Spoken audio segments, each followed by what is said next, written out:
بسم اللہ الرحمن الرحیم۔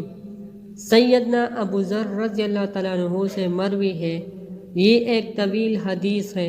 اس میں ہے کہ نبی کریم صلی اللہ علیہ وسلم نے فرمایا، اے ابو ذر، تمہارے لیے اپنی بیوی سے جماع کرنے میں اجر ہے۔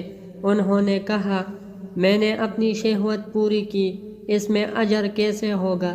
نبی کریم صلی اللہ علیہ وسلم نے فرمایا، تم مجھے بتاؤ کہ اگر تمہارا بیٹا ہو پھر وہ بالغ ہو جائے اور تم کو اس سے خیر کی امید بھی ہو، اتنے میں وہ فوت ہو جائے، تو کیا تم ثواب کی نیت کے ساتھ صبر کرو گے؟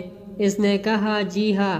آپ صلی اللہ علیہ وسلم نے فرمایا، اچھا یہ بتاؤ کہ کیا تم نے اس کو پیدا کیا تھا؟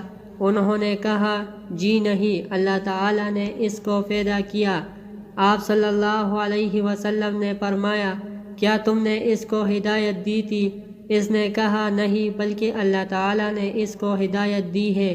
آپ صلی اللہ علیہ وسلم نے فرمایا، کیا تو نے اس کو رزق دیا ہے؟ انہوں نے کہا، نہیں، بلکہ اللہ تعالیٰ نے اس کو رزق دیا۔ آپ صلی اللہ علیہ وسلم نے فرمایا، اسی طرح جماع کے ذریعے حلال کو تلاش کر اور حرام سے اجتناب کر، پس اگر اللہ تعالیٰ نے چاہا تو اس کو زندہ رکھے گا اور چاہا تو اس کو فوت کر دے گا، اور اس میں تیرے لیے اجر ہوگا۔